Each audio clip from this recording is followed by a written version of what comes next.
gostaria de agradecer a oportunidade de poder falar um pouquinho sobre o diagnóstico de COVID, e aproveitar para tirar dúvida de alguns alunos que, nesse período, entraram em contato, mandando laudos de exames com resultados positivos, resultados negativos, e gostariam de saber o que estava falando o laudo. Eu acho que é interessante a gente falar sobre isso, porque nós, como biomédicos, precisamos entender realmente o que o exame está falando, né? O que o laudo está mostrando para a gente e o que significa os resultados quando eles dão positivo ou quando eles dão negativo. É interessante também falar para vocês que já está sendo gravado e vai ser disponibilizado na sequência, para quem não conseguiu estar aqui às 11 horas, e a gente passa depois essa gravação para o pessoal, vai estar no YouTube, e a gente passa para vocês, para o pessoal conseguir assistir. Antes da gente começar, eu gostaria de falar que hoje é dia 26 de maio. Por que eu estou falando isso? Porque a gente está tendo muita atualização de tudo, né? Do próprio conhecimento do vírus, dos exames, de tratamento.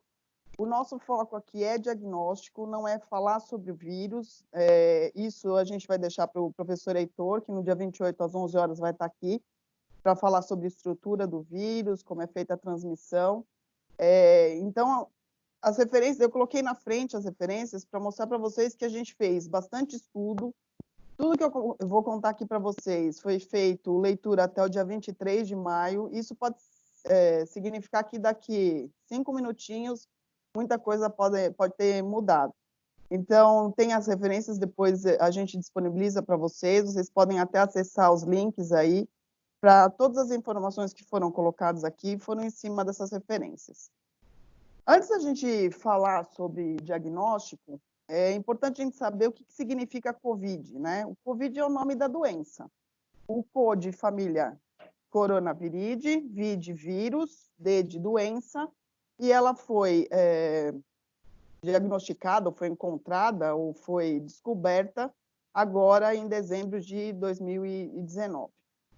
Essa doença ela é causada por um agente etiológico chamado de SARS-CoV-2, que é a síndrome respiratória severa aguda, e eu coloquei para vocês aqui a estrutura do vírus para mostrar que ele é um vírus de RNA, ou seja, um vírus de fita simples. Então, só para mostrar para vocês a estrutura, né? Nós temos uma estrutura de DNA, nós temos DNA, nós temos RNA, e o vírus, então, é simples, inclusive de uma cadeia simples, extremamente simples, mas que está dando bastante trabalho aí para a gente. O diagnóstico laboratorial hoje, o padrão ouro, seria o que mais está sendo usado, é o que a gente chama de RT-PCR em tempo real, e ele tem como finalidade detectar cargas virais, que a gente chama de antígeno. Ele vai ser um diagnóstico onde a gente vai detectar a fase de atividade da infecção, a fase de atividade viral. É um teste hoje automatizado, ele é considerado qualitativo. O que é qualitativo? Eu vou dar um resultado positivo ou um resultado negativo. Eu não vou dizer qual é a carga viral. Apesar dela ser importante, eu explico para vocês. E ele vai ser importante quando for feita a coleta até 7 dias, quando o paciente tem os sintomas. Então, precisa ter início dos sintomas para ser detectado. E também tem o teste rápido, que hoje é chamado, né, de teste rápido, teste de triagem, que é a imunocromatografia. É um teste mais rápido, é um teste mais barato.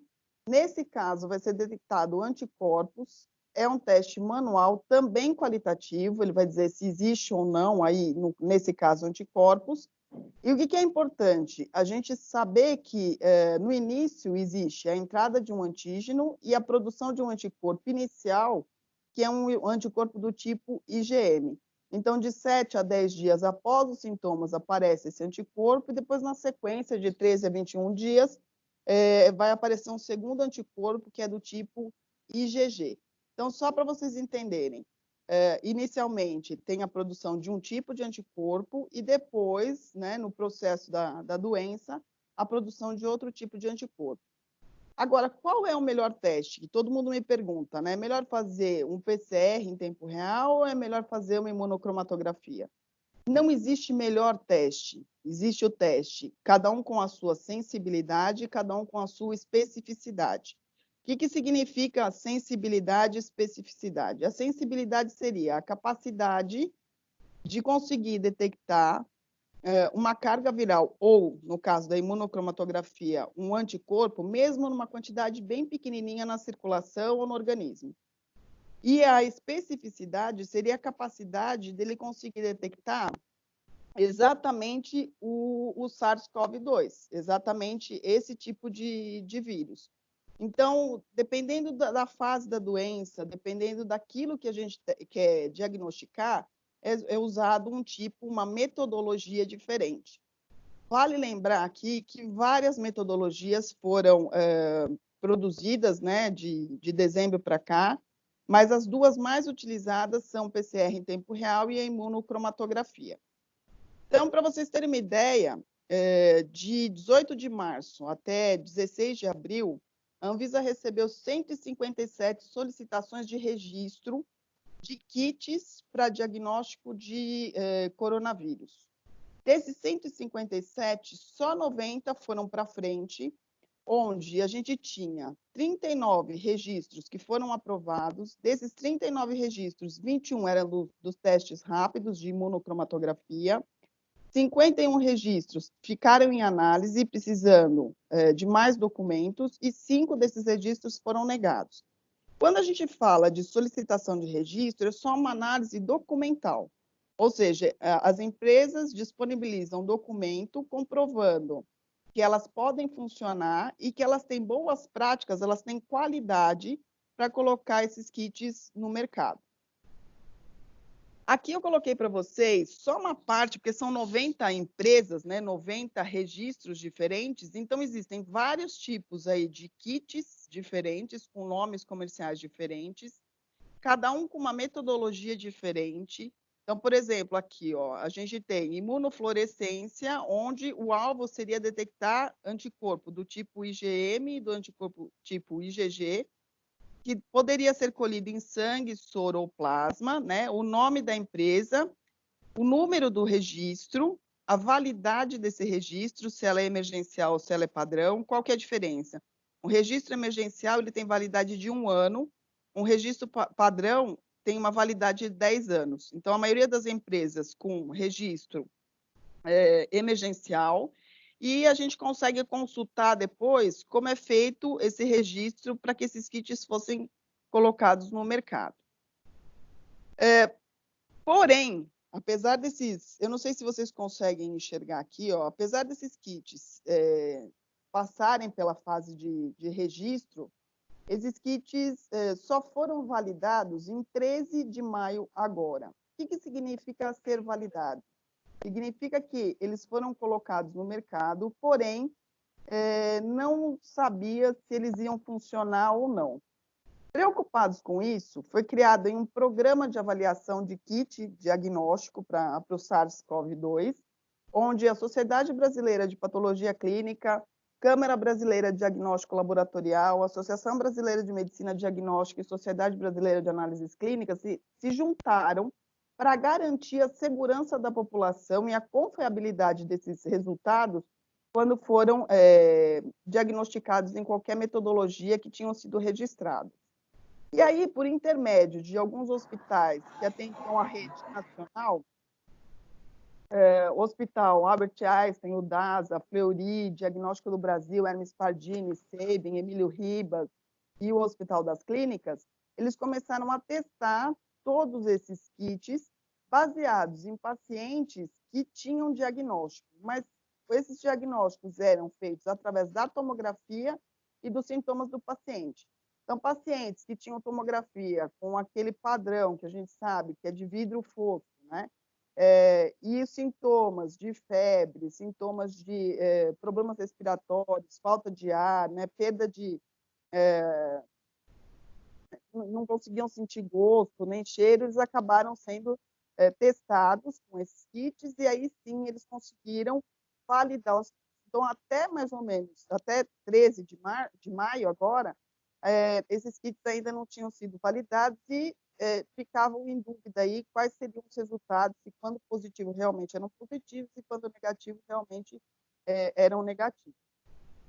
Como que é o fluxo de trabalho hoje para o padrão ouro, né, para o PCR, RT-PCR em tempo real?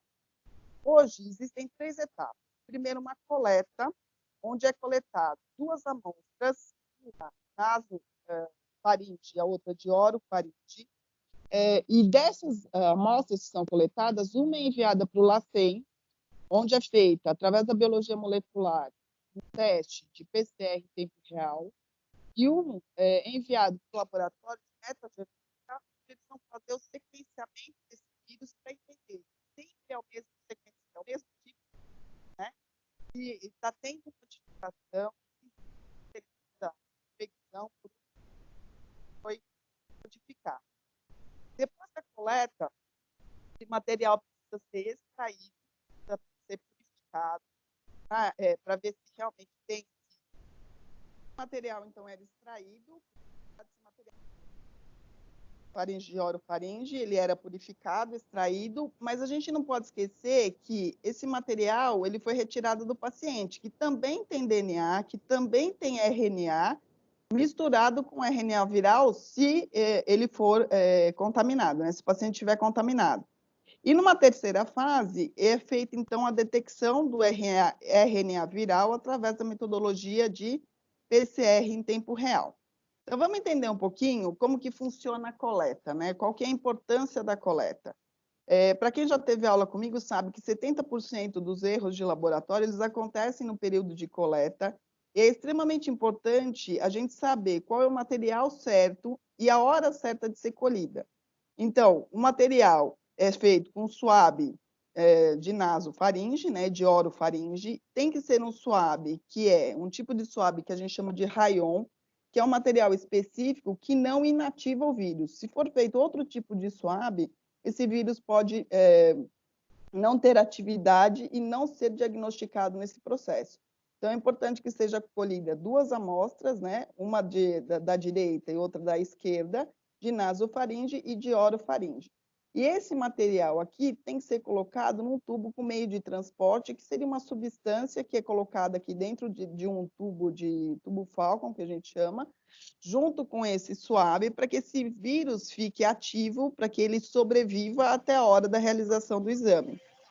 Depois, é feito um armazenamento dessa amostra, e esse armazenamento hoje é colocado como até 72 horas a 4 graus ou a menos 70 graus.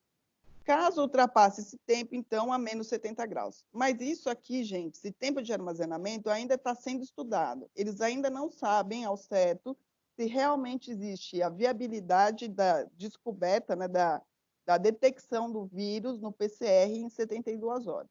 Então, só relembrando, né, 2 coletas nasofaringe direita e esquerda e uma de orofaringe, e esse material, então, vai para a metagenômica e vai para a técnica de PCR.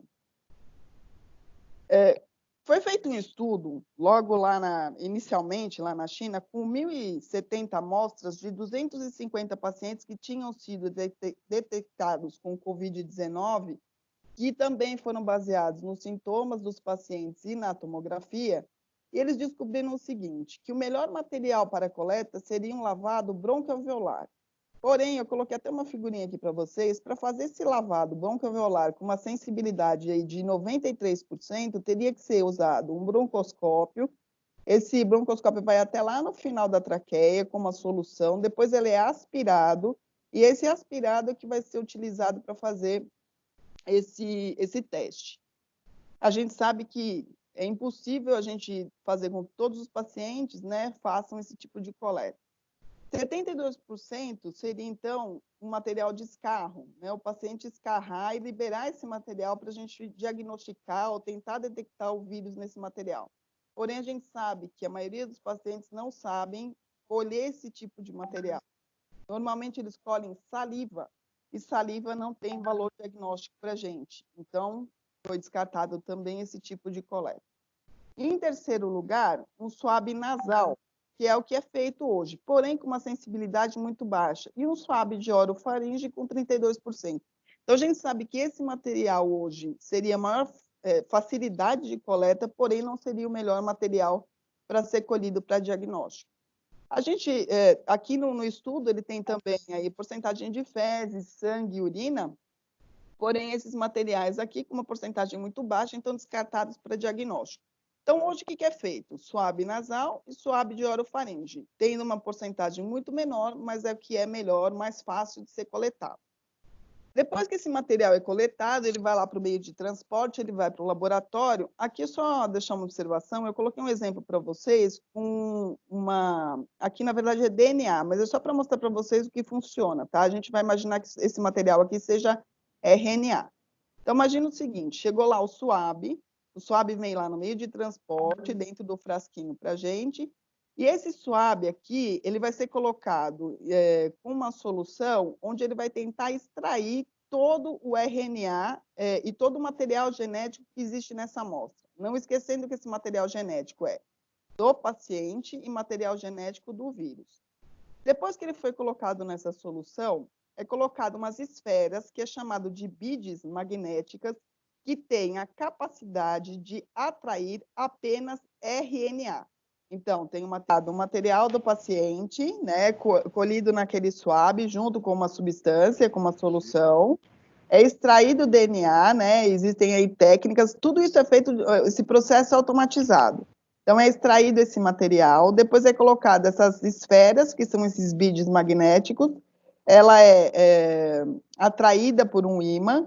Nesse ímã, o que vai ser atraído? Vai ficar aqui no tubo do frasco, vai ficar essas esferas com o material, né, que tem atração, essas esferas têm atração por RNA, com esse material, e aí é retirado tudo aquilo que a gente chama de resíduo, tudo aquilo que não vai servir, tudo aquilo que tirou da célula, né, que não serve mais. Seria restos celulares, seria proteína, alguns carboidratos, eles são retirados daqui, e aí é colocado uma outra solução para conseguir soltar essas esferas e esse RNA que está aqui no frasco. Porém, a terceira etapa é uma técnica de PCR em tempo real. PCR em tempo real, ele só é possível ser feito se ele for feito com amostras de DNA e não RNA. E aqui nesse frasquinho a gente tem o RNA. Não esqueçam que esse RNA que está aqui é tanto o RNA viral como o RNA do paciente. Então, ele precisa para um processo agora chamado de transcriptase reversa, ou seja, eu preciso fazer esses RNAs aqui do tubinho se transformarem em DNA. Como que a gente faz isso? Existe aí um processo em que, após a extração, esse material que seria de fita simples, ele precisa se transformar em fita dupla para eu conseguir para essa outra etapa, que é o PCR em tempo real. Dessa forma, são colocados nesse processo aqui o que a gente chama de sondas que foram desenhadas, que foram construídas de forma artificial, que são complementares. O que significa isso? Imagina o seguinte, eu tenho um quebra-cabeça, né? Eu tenho duas peças em que agora elas precisam se encaixar. Então, os cientistas, eles acabam desenhando exatamente aquilo que encaixa com a outra fita para se transformar numa fita dupla. E aí sim eu ter um DNA para conseguir agora ir para a etapa de PCR em tempo real. Então, é construído, né, essa segunda fita. Imagina que eu teria só um lado dela, é construído uma segunda etapa, uma segunda fita, para que agora uma fita dupla possa ir para esse processo de PCR em tempo real. Agora, o que vai acontecer? Dentro daquele frasquinho, eu construí fitas que são duplas, eu consigo para a etapa de PCR em tempo real. O que eu vou colocar dentro desse frasquinho, junto com esse material genético construído, né? O do vírus, mais aquilo que a gente construiu e fez esse encaixe. Tem o DNA molde, que foi esse que eu falei para vocês, que participou da transcriptase reversa. Tem o que a gente chama de DNA polimerase. O que é DNA polimerase? Imagina o seguinte, eu até coloquei um zíper aqui para vocês, para ficar mais fácil de explicar. Eu tenho um lado da fita e tenho outro lado, eu preciso fazer elas encaixarem. Quem vai ajudar a encaixar é essa parte do zíper, que a gente chama de DNA polimerase. Além disso, dentro do tubinho, a gente vai jogar o que a gente chama de nucleotídeos. O que são nucleotídeos? São letrinhas que encaixam. Então, seria o nucleotídeo, essa parte do zíper. Não sei se vocês conseguem enxergar, se vocês conseguem ver eu apontando aqui para vocês. Mas imagina o zíper, ele tem os dois ladinhos. Esses tracinhos aqui do zíper seriam os nucleotídeos. E é colocado também o que a gente chama de primers. O que são primers? Imagina o seguinte, eu tenho um genoma, em cima tem o material genético do vírus, está escrito gene 1, gene 2 e gene 3. O que significa isso? Um vírus, né, um SARS-CoV-2, ele tem mais ou menos 30 pares de bases. Imagina que ele tenha 30 tracinhos desse material que está aqui em cima, desenhado para vocês no topo do slide. Dessas 30 bases, nem tudo que está nele é interessante para o organismo, ou seja, causa uma doença. Nem tudo que entrar no corpo vai ser, no organismo do paciente, vai ser causador de uma doença. Só apenas algumas partes desse material genético que a gente chama de gene. Então, eu preciso agora construir primers que me mostram qual é o início e qual é o fim daquilo que eu preciso. Ou seja, nesse material que eu estou mostrando para vocês aqui em cima, nesse gene, existe aí o azul claro, existe o azul mais escuro. O azul claro é um pedacinho do vírus que, quando entrar no nosso corpo, pode causar alguma doença. E é exatamente esse que eu quero detectar no laboratório. Então, eu coloco esses primers, esses iniciadores, onde ele me mostra onde é o começo desse azul claro e onde é o fim desse azul claro. Se eu encontrar essa parte dentro do paciente, né, dentro do organismo do paciente, significa que ele pode causar algum mal e pode trazer algum sintoma. E é isso que é importante que seja detectado. Porém, existem aí 3 genes principais que são diagnosticados no PCR em tempo real. Um que é chamado de GNN, um que é chamado de GNE e um que é chamado de RDRP. O GNN, o GNE são genes que são da família coronavírus. E ele pode estar detectado, depois o professor Heitor vai explicar para vocês, mas existem várias espécies dentro da mesma família e que não causam esses sintomas todos que está acontecendo nessa pandemia. Porém, o gene RDRP, ele é exclusivo para SARS-CoV-2. Então, quando eu faço um PCR em tempo real, eu vou diagnosticar 3 genes diferentes. 2 genes que são da família e que me mostram que houve a entrada desse vírus no organismo. Porém, para saber se é o SARS-CoV-2, eu preciso detectar o RDRP.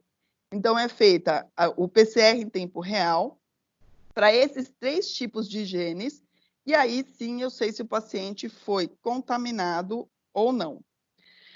Como que acontece tudo isso? Com esse material genético, então, que foi transcrito, né, que virou um DNA, agora ele tem 2 fitas. Existe no processo dele 3 passos, 3 etapas. Na primeira, esse material, de forma automatizada, em aparelho, é submetido a uma temperatura a 95 graus. O que vai acontecer? Essas fitas, que são duplas, elas vão se separar, porque nessa temperatura, elas são coladas por bases por hidrogênio. Então, na verdade, ele vai separar, né, essas bases, vai ter as pontes de hidrogênio que vão ser quebradas, e essas duplas, essa fita dupla vai separar em fita simples. Então, vai ter 2 partes do DNA. Depois, vai ser abaixada essa temperatura e aqueles primers que foram construídos em laboratório, que realmente se encaixam, que seria o quebra-cabeça, eles vão me mostrar qual é o início e qual é o fim desse gene, mostrando que esse gene está dentro do organismo do paciente. Então, como que é feito isso? Existem letrinhas, que seriam aqueles nucleotídeos, e essas letrinhas, elas estão soltas aqui. É colocado material genético a temperatura alta, soltam essas fitas e encaixam esses primers, que são exatamente desenhados para esse tipo de gene, e depois o DNA polimerase, que seria aquela parte do zíper, ele vem fechando, encaixando todas as letrinhas até que seja construída novas fitas. Qual é a ideia do PCR? O PCR é a gente conseguir amplificar, aumentar o número de cópias desse vírus, para a gente conseguir visualizar, para a gente conseguir detectar. Então, se eu pegasse apenas uma cópia do vírus, isso não existe, né? Porque, na verdade, quando a gente está tirando o material genético do paciente, a gente está tirando vários vírus, várias cópias, vários tipos de material genético. Porém, se no nosso exemplo fosse um único material, não conseguiríamos identificar, enxergar isso. Então, passando pelo processo de PCR, ele vai construindo novas fitas a ponto de ser visualizado e ser detectado no exame. E aí sim, então, são criados novas fitas, são criados várias cópias onde ele consegue ser detectado. Isso daqui é feito, então, num aparelho, né, num termociclador, onde ele vai aumentar e diminuir a temperatura. A fita, que era dupla, porque a gente construiu em laboratório, ele vai se abrir. Os primers vão mostrar qual é o início e o final do gene, que é importante para a gente, para saber se esse gene é o que está sendo, né, o causador da infecção. É construída várias cópias, e aí no final de 30 ciclos, que seriam 30 ciclos? O passo 1 de abrir a fita, o passo 2 de fazer o anelamento, ou seja, esses primers se juntarem nesse material genético e construir novas fitas, são 30 ciclos, uma média aí de 30 a 50 ciclos, uma média de 40 ciclos, a gente tem no final milhões de cópias desse vírus, que agora a gente consegue fazer detecção. Isso tudo que eu expliquei para vocês é técnica de PCR, né? Uma técnica de amplificação de material viral, do vírus, né? Porém, não é o PCR em tempo real. O que significa PCR em tempo real? Junto com esse material, eu vou colocar o DNA molde, o DNA polimerase, os nucleotídeos, os primers, e além disso, a gente vai colocar um agente fluorescente. Então, a cada cópia, cada vez que houver um ciclo e for construído um novo DNA, é liberado uma fluorescência. Então, a gente consegue visualizar em tempo real a cada construção de cada fita que foi criada. A análise não é em tempo real, né? A análise é feita posteriormente, porém, consegue-se enxergar a fluorescência e quanto mais cópias tiver, mais fluorescente ele fica. Dessa forma, então, a gente consegue detectar. O que é considerado positivo? O tubinho que ficou bem fluorescente e negativo o tubinho que não tem fluorescência. Agora vem a pergunta. E se aconteceu algum problema durante a extração? Na hora que foi feita a extração do material, ele não conseguiu ser extraído de forma adequada. E se aconteceu algum problema durante a transcrição reversa? Se não teve a possibilidade de fazer esse vírus, que é RNA, se transformar em DNA, e a técnica de PCR só pode ser feita com DNA. E se durante a PCR em tempo real, ela não for bem feita, né? Se eu não conseguir fazer todo o processo, será que não dá tudo isso aqui exames negativos? E se por acaso eu tiver contaminado a amostra, vamos imaginar aí que a gente tem uma quantidade enorme de pacientes que estão chegando para fazer esse tipo de exame. E aí eles chegam, um paciente positivo com paciente negativo. Não pode ter contaminação de um paciente com o outro e eu liberar um paciente positivo naquele que seria negativo? E se o vírus ele for realmente mutável e ele tiver uma modificação genética, e os primers eles foram construídos para esse tipo de vírus, quando em 48 horas aqui no Brasil ele foi sequenciado, e eu sei qual é exatamente a sequência de letrinhas que ele tem, mas num determinado momento ele mudou a sequência dessas letrinhas e os meus primers não conseguem mais identificar aquele gene que precisa ser identificado. E se por acaso existir um outro tipo de sequência, um outro tipo de coronavírus? Então, para tudo isso, o laboratório tem o que a gente chama de controle de qualidade. Ele precisa fazer um controle de qualidade com pacientes que são pacientes que foram considerados positivos e pacientes que realmente são negativos, para que façam uma corrida juntas e que detectem realmente que é positivo quando o paciente está contaminado e negativo quando ele não está contaminado. E controles de qualidade que foram criados no laboratório de forma artificial, positivos e negativos, para que façam a corrida junto e que realmente detectem quando o paciente está contaminado ou quando não está contaminado. Isso significa que um único resultado não detectado, ou seja, negativo de PCR em tempo real, não exclui um paciente de ter o SARS-CoV-2.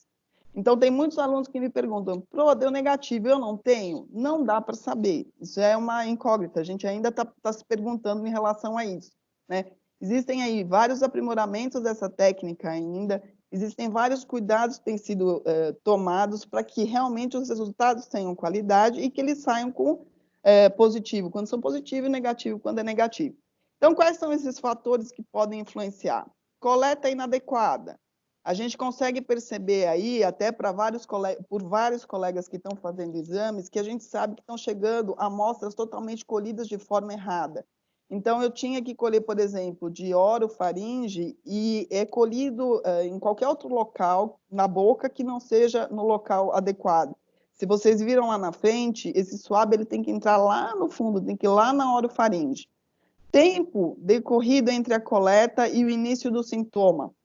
A gente pode ter a coleta agora e o paciente começar a ter sintomas 2 dias depois. Nesse meio tempo, pode não ser detectado esse vírus. E oscilação da carga viral. Então, eu já tive colegas falando o seguinte, olha, eu tenho pacientes que chegaram para mim no início da infecção, em que eu colhia da orofaringe e o meu resultado ele dava uma fluorescência extremamente bonita, eu conseguia identificar. Esse mesmo paciente, colhido 2 dias depois, ele tinha uma carga viral talvez totalmente diferente e que naquele mesmo local que foi colhido eu já não conseguia mais detectar aquele vírus. Então, pode ser que tenham muitos pacientes que realmente são positivos e que não conseguiram ser detectados por causa dessa variação, dessa oscilação da carga viral. Então, a gente vê muitos pacientes que, de repente, são detectados num dia e no outro dia não, e ao contrário, né? Num dia não é detectado e no outro dia é. Então, está tendo muita variação em relação a isso. Quais seriam os melhores resultados para isso tudo? Coletas múltiplas, fazer várias coletas em locais diferentes, em tempos diferentes, mas a gente sabe que isso não é possível. Então, o negócio seria sempre entender que pacientes positivos não necessariamente vão ficar doentes, eles vão ter sintomas, e pacientes negativos não necessariamente não tenham nada. Aqui eu coloquei para vocês só um gráfico para mostrar para vocês que a técnica de PCR ela também tem limitação. O que é a limitação? Eu coloquei, se vocês lembram, no começo lá da técnica, um frasquinho onde tinha o DNA molde, né, o DNA que foi construído, e todos aqueles outras substâncias que são importantes, né, o DNA polimerase e os primers. Porém, eles têm consumo. Conforme eles vão sendo utilizados na técnica, eles vão acabando. Então, num determinado período, você tem um resultado extremamente bom. Porém, existe uma fase em que ele entra no que a gente chama de platô, e aí muitas vezes você não consegue detectar. Por isso que é importante fazer o exame no tempo certo, colher no tempo certo, para saber realmente se existe aí a presença da carga viral desse vírus. E aí, gente, a gente tem muitas notas do Conselho, do CRBM e da própria Sociedade Brasileira de Análises Clínicas pedindo para que, por favor, esses testes sejam feitos em local em que realmente existe estrutura para isso. Quando é feito esse exame em locais onde não tem estrutura, que não se sabe, a anamnese, não faz a anamnese do paciente, não tem o histórico dele, não existe sintomas, são sintomas que são inespecíficos, provavelmente existem exames que vão sair totalmente errados. Então, é importante aqui que sejam feitos não só em local, em hospitais, em laboratórios, mas não que as pessoas saiam comprando exames que estão extremamente caros. A gente está tendo uma média de 290, 350 reais cada exame, para que no final você tenha um resultado e não sabe o que fazer com ele, não sabe se realmente se deu positivo é positivo, se deu negativo ele é negativo. A outra técnica que a gente tem é a técnica de imunocromatografia. O que é imunocromatografia? É um teste que é chamado de teste rápido, onde vai ser detectado anticorpo. Então, voltando um pouquinho, PCR em tempo real, a gente estava detectando o antígeno, a gente estava tentando detectar o material genético do vírus. Aqui na imunocromatografia, a gente vai identificar o anticorpo. Então, a gente tem a entrada do antígeno, Depois de um tempo, o nosso corpo começa a criar um anticorpo, que seria um anticorpo que a gente chama de fase aguda, que é chamado de IgM. Depois desse IgM, ele vai ficar um tempo na circulação e aí é produzido um outro tipo de anticorpo, que é chamado anticorpo do tipo IgG. Então, aqui nesse teste rápido, é colhida uma amostra do paciente, é colocado nesse, que a gente chama de sabonetinho, é colocado aqui uma solução, né, um diluente, e aí depois de 10 minutos existe a leitura dele, é feita a leitura. Então, o que vai acontecer? Eu vou mostrar para vocês nesse sabonetinho. Olha só, aqui no início dele seria essa fase aqui, onde eu coloco a amostra do paciente. Essa amostra do paciente, a gente sabe que a melhor amostra, apesar dos kits preconizarem sangue total, plasma ou soro, é melhor que seja colocado o soro do paciente, onde a gente tem maior quantidade, maior sensibilidade dos anticorpos que foram criados na circulação. Então, imagina o seguinte, eu não sei se, acho que vocês não conseguem me ver, mas no primeiro, onde tem essa gotinha aqui em cima, que está escrito amostra de sangue, nessa amostra de sangue é colocado nesse pocinho. No próximo pocinho, existe aí um anticorpo que foi marcado com o anticorpo ioro coloidal. Então, é colocado a amostra do paciente, ela vai, por cromatografia, ela vai molhar esse papel, né, como se fosse um papel de filtro, e ela vai chegar no próximo pocinho, onde tem esse anticorpo marcado com esse ouro coloidal. Que tipo de anticorpo que tem aqui? Se vocês olharem na figurinha aqui, onde tem a mãozinha que ela está segurando, existe aqui um M, um G e um C. Então, o M seria do anticorpo IgM, o G do anticorpo IgG e o C do nosso controle. Então, eu coloquei a amostra do paciente, no próximo pocinho tem um anticorpo, no pocinho do tipo IgM, marcado com esse ouro coloidal, e no outro pocinho, o anticorpo do tipo IgG, marcado com esse ouro coloidal. A amostra do paciente, então, vai subindo, entra em contato com esse anticorpo, e aí ele continua subindo e chega num outro pocinho onde tem o antígeno. O que é o antígeno? O SARS-CoV-2 que está fixado nessa placa, né, nesse sabonetinho.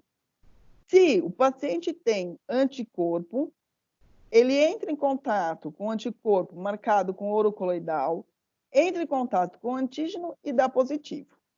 No último pocinho, a gente tem um anticorpo que ele vai positivar independente de ter antígeno e anticorpo do paciente, que a gente chama de controle. Então, assim que entra em contato esse soro do paciente com o anticorpo, se ele tiver com esse anticorpo marcado com ouro coloidal, com o antígeno, ele positiva. E aí o que a gente tem é este resultado aqui. Quando ele dá positivo, se ele tiver anticorpo do tipo IgM, ele vai positivar. Porém, esse controle é aquele que vai positivar independente de ter antígeno ou anticorpo. Ele sempre tem que dar positivo.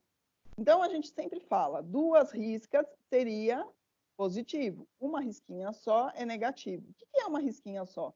É que essa parte foi do controle e significa que o teste está funcionando. Então, no nosso primeiro exemplo aqui, seria um paciente que é positivo para o anticorpo IgM. No segundo, seria um paciente que é positivo para o anticorpo IgG. No terceiro, ele estaria com os 2 tipos de anticorpos. No quarto, é um paciente que é negativo, não tem nenhum anticorpo. E no último, ele é inválido. Por que inválido? Porque o controle não deu positivo. Se o controle não deu positivo, o kit não está funcionando. Então, só funciona quando esse controle funciona. E aí, do tipo IgM ou IgG, dependendo da fase da doença que ele está. Então, o que eu quis mostrar nesse gráfico aqui para vocês? Imagina o seguinte. Logo no início da doença, existe a entrada do vírus e ele começa a se replicar. E aí a gente tem um aumento dessa carga viral. Porém, na sequência, o nosso sistema imunológico começa a produzir um anticorpo do tipo IgM. E aí essa carga viral começa a diminuir. Depois de um tempo, esse IgM diminui e começa a ser produzido um anticorpo do tipo IgG.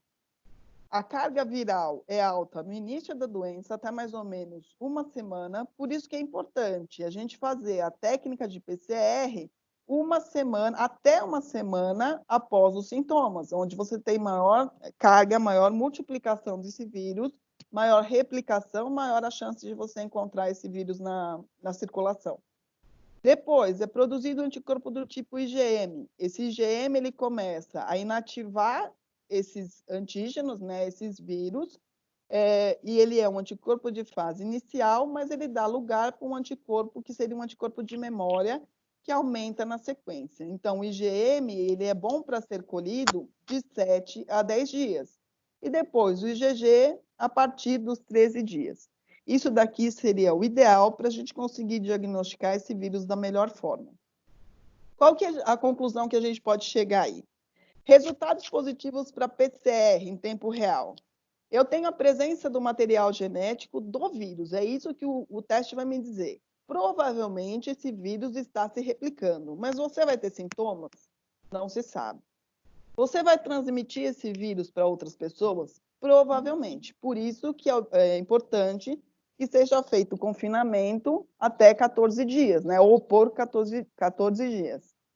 Se eu fizer uma técnica de PCR, ela der negativa, significa que não tenha presença do material genético. Isso não significa que o vírus não esteja lá. Por quê? Eu posso ter erro de coleta, pode ter erro técnico, pode ter diminuição da carga viral, e eu posso ter colhido o material errado, né? O tipo de material errado. E a gente está imune a tudo isso? Não sabemos.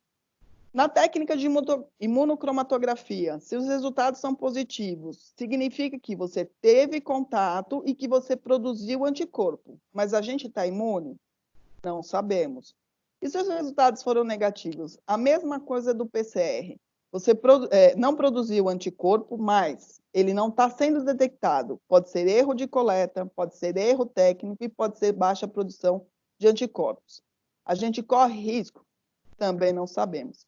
Então, é assim, existem várias novidades, várias atualizações, coisas que estão acontecendo todo dia, descobertas novas, algumas que estão até caindo, que o pessoal acaba rebatendo, e aí a gente chega à conclusão que a melhor coisa que a gente faz é colher o material certo, na hora certa, em acompanhamento com um profissional da área da saúde, que sabe do seu histórico, que vai te atender, vai entender quais são os sintomas, se eles realmente são específicos para aquela doença, juntar o diagnóstico clínico, o diagnóstico laboratorial e o diagnóstico de imagem. Só assim a gente consegue saber se realmente existe ou não.